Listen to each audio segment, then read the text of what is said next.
Hi, everybody. It's Rick Williams again. This is video 2 in a series. Um, Take a look at the site, and the first one is kind of an intro into navigation, DNA, and through lines. And I finished up basically on this page. Um, Today, I wanted to kind of describe what I tend to do on a day-to-day basis to keep up with the incoming DNA matches um, that come into to that I'm notified about. Um, the vast majority of are ones that I probably don't need to take any action on, since right now I'm focused on, like I said before, I'm focused on that paternal line and the maternal line, the Williamses and the Doubledees.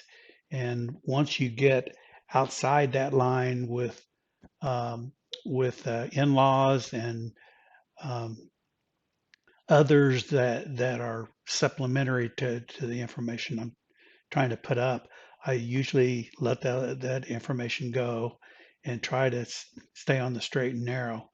Uh, Rather than just take a look at all the matches like I showed you last time, which is kind of daunting. What I generally do is come in and take a look at my through lines to see if any of these individuals here has an updated message on the placard here on representing, like if Mary Wiggins, if something came in, new DNA for Mary Wiggins, it would show a little message here saying it's been recently updated. So that's of course something I'm excited to see, and I would jump right on that. So I can quickly scan all my uh, uh, ancestors really quickly, just like this, and see I don't see any blue any blue notifications on there. So uh, I'll typically go in and take a look at these indicators up here at the top of the screen, which for some reason I'm not seeing the little yellow circle, but I think it shows up on the recording. Ignore that. Um, but there are three little notification areas up here that tell me about direct notifications from the website uh, regarding things I may have done yesterday or people I was working on, and it just gives me hints about things I may want to follow up on. So I might take a look at that. The next thing I might do is take a look at any messages that might be coming in from other members on on Ancestry.com. A lot of times I will send out a message to individuals and say, "Hey, I think you may be a relative of mine. Are you are you perhaps the grandson of such and such and such?" Because I've run into a person in my wanderings named Joe Lay, and I happen to know a Joe Lay, and I want to know if it's him, because a lot of times, especially for living people, the information is minimal. And sometimes you have to reach out to people and say, "Hey, do you who's your grandmother?" And if they are willing to communicate back with me, uh, I recently had a conversation with some double D's up in Canada, and we had a great conversation through the instant messaging function of Ancestry.com. The other thing I'll check is something that's really critical, and that's the newest hints that have come in. Now, this can take the form of many things, but it's Ancestry's way of telling me that, hey, somebody's posted a new picture of this relative, or a new story about this particular relative you might be interested in. Um, there's a ton of them out here, and here are the individual new ones that pop to the top of the list. Uh, but if I want to just, what I usually do is just take a look at all the hints, and the all hints will show me all of the hints And there are 6 or 5 different kinds of hints.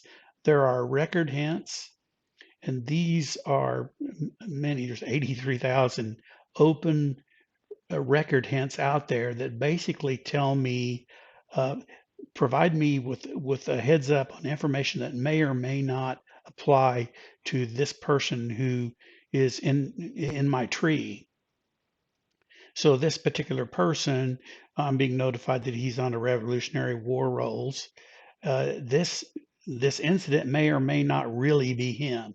So I have to, if I wanted to check this out, I might click the review button and go and visit this particular hint to see if I can drill into it, take a look at the document and drill into it and see if it really does indeed match my my person. If it does match my person, then I can choose to accept this hint, and the hint uh, then becomes a record that's part of my database. Right now, it's just a record that's out there on the internet, and I don't want to accept anything that I haven't vetted as being probably valid, right? So that's the first category, records. The second category, I'll save that for last. The third category is called stories. And again, this is a hint that comes in. These are in date sequence. Um, that is a different kind of hint. It's in regards to stories about individuals. So records are official records like census records or tax records or what have you. Uh, Stories are just stories that people have passed down from from generation to generation that are interesting about a particular individual, or it may or may not have any resemblance to the truth. It may contain really cool information that you would accept on face value, and then later you might find out it's wrong. But that's the reason it's classified as a story and not necessarily a record. So if I want to create one of these, I can create it, attach it to this particular person, and immediately everybody who's also related to this person will get a notification like I'm looking at here, and they can decide on whether or not they want to add it to their database as well. So what else we got? We got member trees. Now this is a list of all of the individuals that belong to other member trees. So I can come out here and take a look at, uh, usually ends up, this says 3, but it's one or more uh, member trees that exist that has this person in it. The information in there is sketchy, so I typically don't take a look at that. And as you can see, there's many of those that are out there. Um, this category here is of interest to people who don't necessarily uh, uh, work these hints all the time. This is the new 1950 census release, and this information is slowly going out into the records to be available.